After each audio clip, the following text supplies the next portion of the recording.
Hello everybody and welcome back to Ultimate Sims Guides and welcome to another speed build. In today's video we are taking one of the apartments from the Sims 4 Eco Lifestyle and turning it into more of a family apartment. For some reason these apartments they're honestly pretty huge, and they just have one giant bedroom, which I'm not really sure how I feel about that. So I made this into a 3-bedroom, 2-bathroom family home. I believe I put a toddler and then like a teenager or like a child. It depends on kind of how you style it. You can add whatever you want to it, of course, if you do have this kind of build. I went for kind of a neutral kitchen. I wanted to use a lot of like the cheaper items so this wasn't like a super fancy house because, you know, a lot of people living in apartments don't have a ton of money.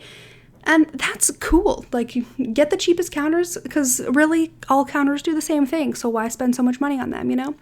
I'll have a link to this red shelf that helps you place items in the description down below, of course, because it's one of my favorite custom content items to help me clutter up houses and make them look a little bit more lived in. So you can use that little shelf there to just make it look like some people actually live here. And then, of course, put stuff on top of the fridge because who doesn't have stuff on top of their fridge? Like, everybody has like a cookbook or a box of cereal. It's the best place for it. I can't stop using that little tiny rug or any of the versions because I think there's 3 different versions of that same styled rug in that white and orange swatch. I just like it a lot. So as you can see, I kind of like decided who was going in which room based on the beds that I just kind of threw in there. I actually used a debug bed using the bb.show hidden objects cheat because a lot of the items from Eco Lifestyle are hidden behind that wall because they are fabricated items that you have to craft in order to get them. So you can use that cheat to just get access to all of them if you don't want to make them yourself, which is kind of wonderful because a lot of them are really cute. Like that bedspread there is just really, really adorable. And I believe you actually have to have a death flower to make that one, so it's pretty hard to get that. But I also used the red shelf in this room so that I could add a couple items on top of the dresser just so I could place more things more freely because that's just what we like to do. I also found these little pictures that I don't think I've ever seen before. There's so many items in The Sims that I'm just like, these exist, but I had no idea. I'm not entirely sure if I like the layout of the parents' like bedroom area because there's just a lot of doors. Like there's the closet doors and then like their actual door and then their bathroom door, and it's just like doors galore, you know. I don't know. And I went for a very like white, like light and bright and happy look in their bathroom. I didn't want it to be anything too crazy. I find the bathrooms are like the ugliest part of all Sims houses because they're just really hard to build and really hard to decorate. I'm tempted to like make an entire video where I'm like decorating rooms I hate decorating, which would be a bathroom. Like just the bathrooms. Everything else is fun, everything else is great, but bathrooms are not my vibe. So in here I wanted to use the new toddler bed, of course, because it is one of the cutest items in the game. There has never been something cuter. I even ended up adding another little stuffed animal by just raising up the item so that it could be in the bed, and I just love it. I just love it so much. And I added a ton of like wall decals and things just to give this room a little bit more personality and a little bit more fun. So I just put a little bear in there. Like, how cute is that?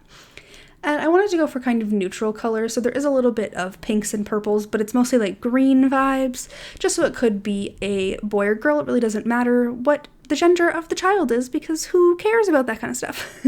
And then in this room, it's all very blue and neutral. I think I end up getting a desk in here, and I use a couple things from Eco Lifestyle, and I just love those beds.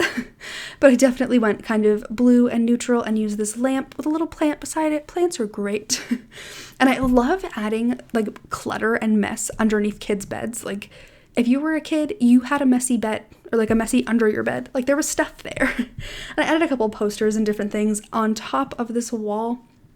Because like kids and teens just decorate like this. Like you just throw a bunch of things on the wall and it looks cool. Like I wish that it worked like that as an adult. But I end up with a little desk. It's also actually a debug item that you're only able to access with that cheat or by fabricating the desk yourself. And then I was like, oh, there's no dresser. But then I remembered that this tiny living dresser exists and it's the perfect size. So we go into the main bathroom, which is the bathroom that the children would use because they don't have one in their own rooms because there was not enough room for like an ensuite bathroom. So I just decided to do this instead. I ended up with a little bathroom there, and then I really struggled with this living and dining area. I couldn't figure out where would be a good place to put the dining room, but then also be able to have like a TV and a couch and all of that. I don't know if I love the way it turned out, but I think that it's like functional and it like looks kind of cute and it would make sense in real life.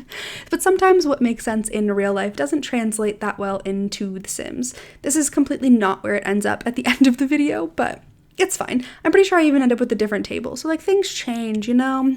Nothing ever stays the same. So I end up with a little corner TV section, and then at first I put down 2 couches and have them kind of like both facing the TV, but then I do believe I end up switching one of them to have 2 chairs just because I wanted a little bit of variety so it looked a little bit more interesting. I don't know, sometimes I'm just making it up as I go. It was a really awkward space to work with and just a weird shape, and I'm just really not very good at decorating, I'm realizing, the more I play the game. I try my best, though. That's all that matters. I am obsessed with all of the coffee tables that came with Eco Lifestyle. They are big, they are beautiful, and I love them. So I went with these blue curtains, and I'm not really sure why. I think because I had the yellow under the TV and then the yellow up the pillows on the couch. So I was like, oh, let's tie in some blue. Like, I don't know. Does that even match? I don't think so. And then I just added some clutter items there. So we have some things by the door. We have some backpacks. I love sizing down the backpack so that it looks like it's for like a toddler going to preschool. Like it's one of my favorite things in the world because I can just imagine like this little backpack on their back and it's so precious. But yeah, I had a bookshelf and a couple more plants, I believe, because plants make everything look better. Like there's no way that you can do anything in The Sims without just adding a whole bunch of plants. But anyway, guys, we are nearing the end of the video here. If you enjoyed it, please be sure to give it a big thumbs up and subscribe to the channel for more videos like this, as well as a ton of how-to videos and other gameplay videos sprinkled throughout. I hope you're having an awesome day wherever you are in the world, and I will see you guys next time. Bye, everybody.